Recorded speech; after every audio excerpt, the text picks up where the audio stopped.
السلام علیکم ورحمۃ اللہ وبرکاتہ. امید کرتی ہوں سب خیریت سے ہوں گے.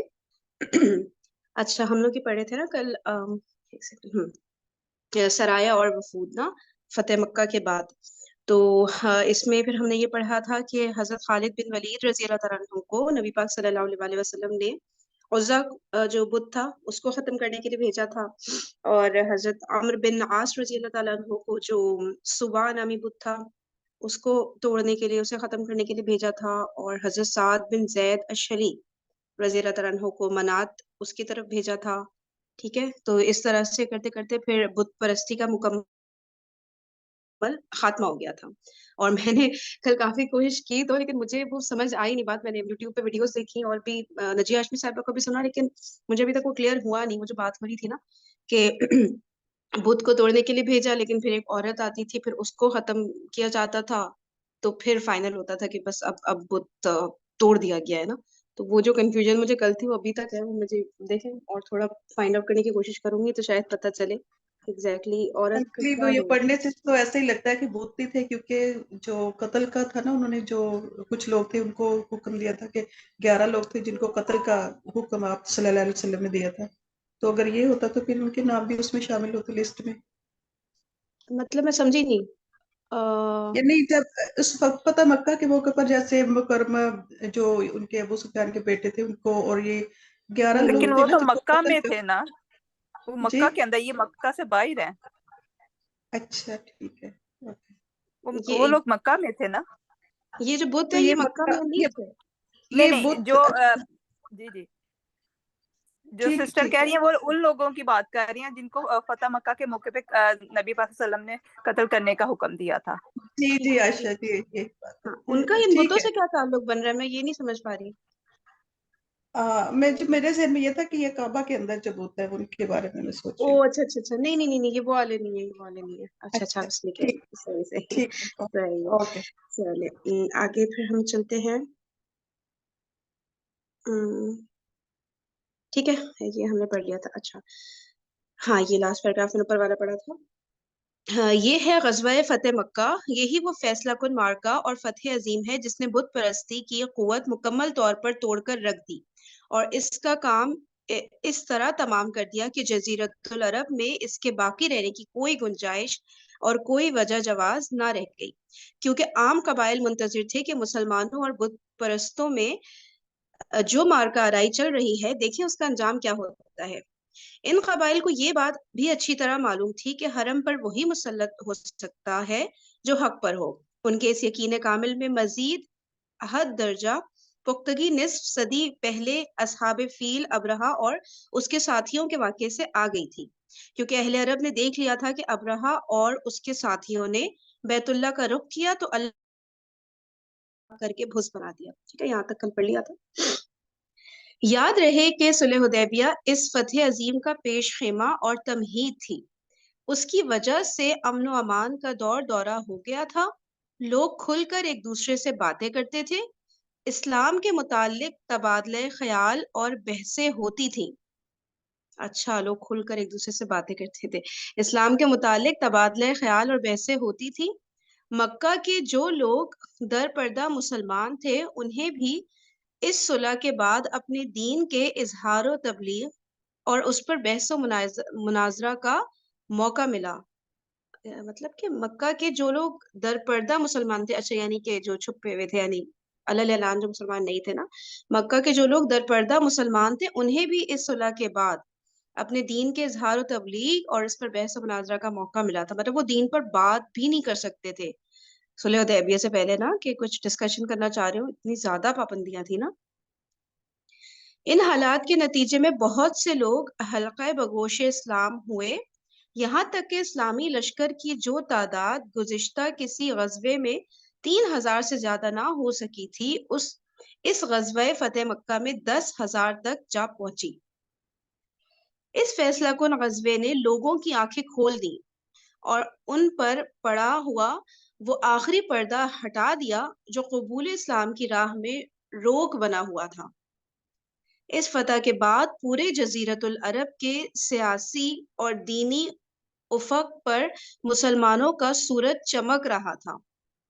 اور اب دینی سربراہی اور دنیوی قیادت کی زمام ان کے ہاتھ آ چکی تھی۔ گویا صلح حدیبیہ کے بعد جو مسلمانوں کے حق میں مفید تغیر شروع ہوا تھا، مفید، یہ لاسٹ پیراگراف کی پہلی لائن دیکھیے گا، مفید تغیر لکھا ہے۔ تغیر ہے تبدیلی، جو اس میں اچانک سے چینجز ہوئی تھی نا، اچھا، فائدہ مند تبدیلی ہو گیا، یعنی کہ فائدہ ٹھیک ہے، مند۔ اوکے اوکے، جزاک اللہ۔ گویا صلح حدیبیہ کے بعد جو مسلمانوں کے حق میں مفید تغیر شروع ہوا تھا، اس فتح کے ذریعے مکمل اور تمام ہو گیا۔ اوکے اوکے اوکے، صحیح۔ اور اس کے بعد ایک دوسرا دور شروع ہوا۔ ہاں، ہم پاکستانی تو اس کو اور اس ورڈ سے سمجھ سکتے ہیں نا، تبدیلی آ گئی تھی۔ صحیح ہے۔ تو اس فتح کے یعنی کہ گویا صلح حدیبیہ کے بعد جو مسلمانوں کے حق میں مفید تغیر شروع ہوا تھا، اس فتح کے ذریعے مکمل اور تمام ہو گیا، اور اس کے بعد ایک دوسرا دور شروع ہوا جو پورے طور پر مسلمانوں کے حق میں تھا، اور جس میں پوری صورتحال مسلمانوں کے قابو میں تھی، اور عرب اقوام کے سامنے صرف ایک ہی راستہ تھا کہ وہ وفود کی شکل میں رسول اللہ صلی اللہ علیہ وآلہ وسلم کی خدمت میں حاضر ہو کر اسلام قبول کر لیں، اور آپ صلی اللہ علیہ وآلہ وسلم کی دعوت لے کر چار یہ دیکھیے گا سیکنڈ لاسٹ لائن میں جو چار دانگ عالم میں پھیل جائیں، مطلب چاروں طرف پوری دنیا میں پھیل جائیں۔ اوکے اوکے، صحیح ہے، اور آپ صلی اللہ علیہ وآلہ وسلم کی دعوت لے کر چار دانگ عالم میں پھیل جائیں۔ اگلے 2 برسوں میں اسی کی تیاری کی گئی۔ صحیح۔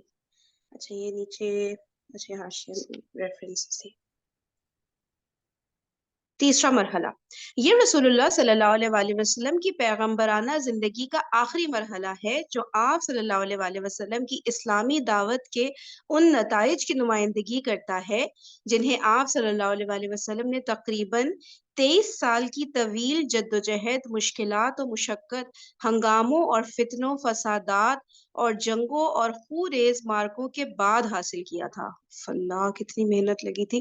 یعنی کہ اب وہ شروع ہو گیا نا کہ اب پہلا مرحلہ تو پھر ادھر شروع ہوا تھا جب نبوت ملی تھی، ہے نا، اور دوسرا مرحلہ ہجرت کے بعد، ایسے ہی ہوگا نا پھر جب مدینہ گئے تھے تب شاید دوسرا مرحلہ ہم نے یہ جو تیسرا مرحلے کی ہیڈنگ آ رہی ہے، اور اب فتح مکہ کے بعد والے مرحلے کو کہہ رہے ہیں وہاں سے تیسرا مرحلہ نا۔ تو پھر بتا رہے ہیں کہ یہ رسول اللہ صلی اللہ علیہ وآلہ وسلم کی پیغمبرانہ زندگی کا آخری مرحلہ ہے جو آپ صلی اللہ علیہ وآلہ وسلم کی اسلامی دعوت کے ان نتائج کی نمائندگی کرتا ہے جنہیں آپ صلی اللہ علیہ وآلہ وسلم نے تقریباً 23 سال، یعنی 13 سال مکہ، 10 سال مدینہ، ایسے ہے نا، آپ صلی اللہ علیہ وآلہ وسلم نے تقریباً 23 سال کی طویل جدوجہد، مشکلات و مشقت، ہنگاموں اور فتنوں، فسادات اور جنگوں اور خونریز مارکوں کے بعد حاصل کیا تھا۔ ان طویل برسوں میں فتح مکہ سب سے اہم ترین کامیابی تھی جو مسلمانوں نے حاصل کی۔ اس کی وجہ سے حالات کا دھارا بدل گیا اور عرب کی فضا میں تغیر آ گیا۔ یہ فتح در حقیقت اپنے ماقبل اور مابعد کے دونوں زمانوں کے درمیان حد فاصل کی حیثیت رکھتی ہے، چونکہ قریش اہل عرب کی نظر میں دین کے محافظ اور انصار تھے۔ اچھا، ٹھیک ہے، چونکہ قریش اہل عرب کی نظر میں دین کے محافظ اور انصار تھے اور پورا عرب اس بارے میں ان کے تابع تھا، اس لیے قریش کی سفراندازی کے معنی یہ تھے کہ پورے جزیرہ نمائے عرب میں بت پرستانہ دین کا کام تمام ہو گیا۔ وہی ہوتا ہے نا کہ جو لیڈر ہوتا ہے یا لیڈنگ گروپ آف پیپل ہوتا ہے، وہ جو کرنا شروع ہو جائے تو باقی تو پھر وہ عام عوام جو ہوتی ہے وہ تو بس فالو کرتی ہے نا ان کو۔ تو بات یہی ہے نا، جو اصل انٹلیکچوئلز آف دا سوسائٹی ہوتے ہیں، جو جن کو دیکھ کے دوسرے فالو کر رہے ہوتے ہیں، ان کو صرف ان پہ محنت کر دی جائے تو باقی پھر آٹومیٹکلی وہ پھر ان کو ہی فالو کرنے لگ جاتے ہیں نا۔ وہی جیسے اگر ہم اس کو اس طرح سے دیکھ لیں کہ جیسے ویسٹ ہے، اس کو دنیا پہ جس طرح سے حاوی ہوا ہے امریکہ، یورپ وغیرہ، تو اب وہ لوگ جو چیز کرتے ہیں پھر ہم سب اس کو فالو کرنے لگ جاتے ہیں، ہم سب خود اٹریکٹ ہوتے ہیں اس طرف نا، کہ بس وہ لوگ جو کر رہے ہیں وہ تو اصل ترقی یافتہ لوگ ہیں، وہی تو اصل عقل مند لوگ ہیں، سلجھے ہوئے لوگ ہیں، وہ جو کر رہے ہیں وہی صحیح ہوگا۔ تو پھر ہم سب ان کا پہننے کا انداز، ان کا کھانے پینے کا ہر چیز کو نا فالو کرنے لگ جاتے ہیں نا۔ تو